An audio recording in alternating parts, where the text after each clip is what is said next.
Bonjour à tous, demain soir, le Paris Saint-Germain joue le premier gros test de sa saison 2024-2025 en se rendant à l'Emirates Stadium pour affronter Arsenal dans le cadre de la deuxième journée de la phase de, j'allais dire phase de groupe, c'est même plus des groupes maintenant, de la phase de championnat, disons, de la Ligue des Champions. Alors, ce match, bon, il y aura des absents des deux côtés, ça c'est le premier point. De notre côté à nous, il y aura notamment Gonzalo Ramos et Ousmane Dembélé. Alors Ousmane Dembélé, j'ai pas trop compris là. J'ai vu ça ce matin, apparemment c'est Enrique qui a choisi de l'écarter parce que vendredi, face à Rennes, ils se sont pris la tête. Bon, en tout cas, Dembélé sera pas là. Et du côté d'Arsenal, l'un des principaux absents, ce sera Martin Odegaard qui était, ça fait un bout de temps qu'il est absent déjà, il avait manqué notamment le choc face à Tottenham, il y a de ça une quinzaine de jours, je crois. Donc voilà. Et moi, je vous le dis franchement, ce qui me fait peur, encore une fois, c'est pas le résultat, c'est le contenu. Parce que perdre à Londres, en soi, c'est pas scandaleux. Moi, ce qui m'inquiète, c'est qu'on se fasse vraiment manger dans tous les compartiments du jeu. Et il y en a un en particulier où je me chie dessus, c'est les coups de pied arrêtés.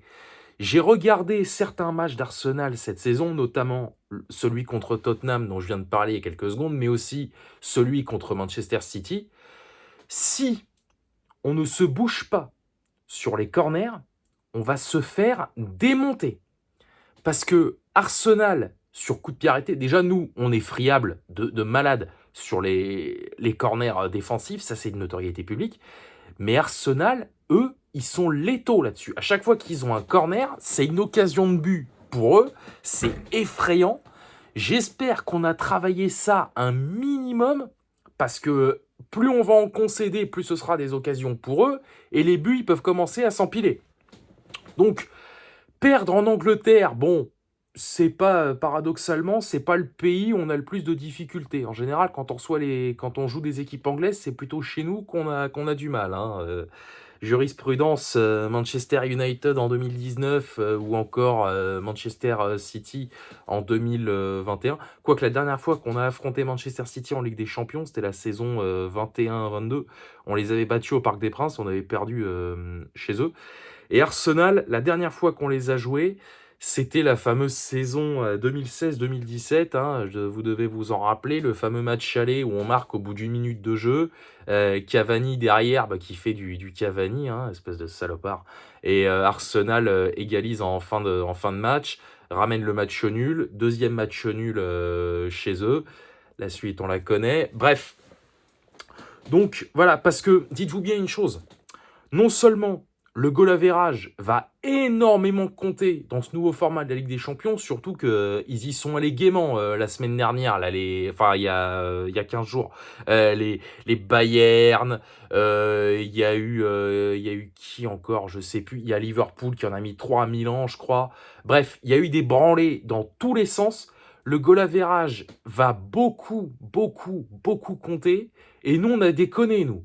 Parce que, alors je vais pas revenir dessus, on va pas remuer le couteau dans la plaie, mais ne battre Gérone 15-0 à domicile quand tu sais que tu vas encore devoir jouer Arsenal, le Bayern, l'Atlético, Manchester City et j'en passe, on joue à un jeu dangereux là.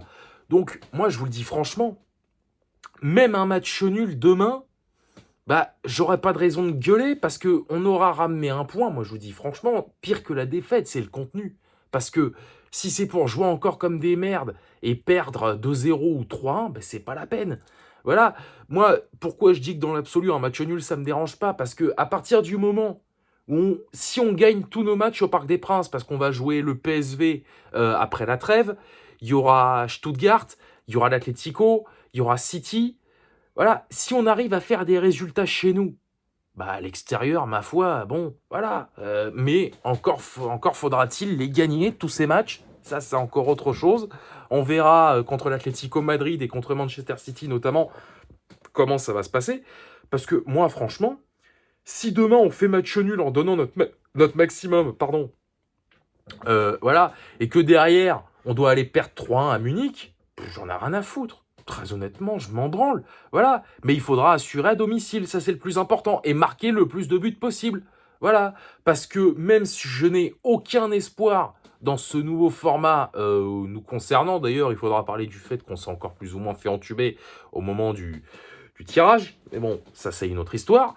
Moi, franchement, ça me ferait chier qu'on rate la 8e place à 2 buts. Je vous le dis franchement, ça me casserait les couilles. Hein, parce que si c'est pour me taper un barrage contre la Juventus, contre Leipzig ou je ne sais quoi, et me faire éliminer comme une merde, franchement, ça me gonflerait. Mais bon, on n'en est pas encore là, c'est que le 2e match. Mais là, vraiment, premier gros test, au niveau européen en tout cas, puisque bon, on a déjà affronté Rennes vendredi, justement, puis ils vont tous débarquer. Là, il y a Nice dimanche prochain, on va aller à Marseille. Donc voilà. Mais vraiment, là, c'est déjà crucial, parce que si on perd, ah bah bon courage, hein. Si on perd demain soir, putain, il va falloir se poser des questions et vite se remettre dans le droit chemin, parce qu'elle va passer à la vitesse de la lumière, hein, cette phase de poule. Donc voilà. Alors pour tout vous dire, je pense pas que je vais débriefer la rencontre, parce que donc on joue demain soir, donc mardi. On verra. Si j'ai du temps mercredi, je le ferai. Et puis sinon, bah, on se retrouvera dimanche soir sûrement ou lundi matin pour Nice Paris Saint-Germain. Voilà. Allez, salut à tous. J'en ai terminé. J'ai dit tout ce que j'avais à dire. Sortez couverts évidemment et bonsaï.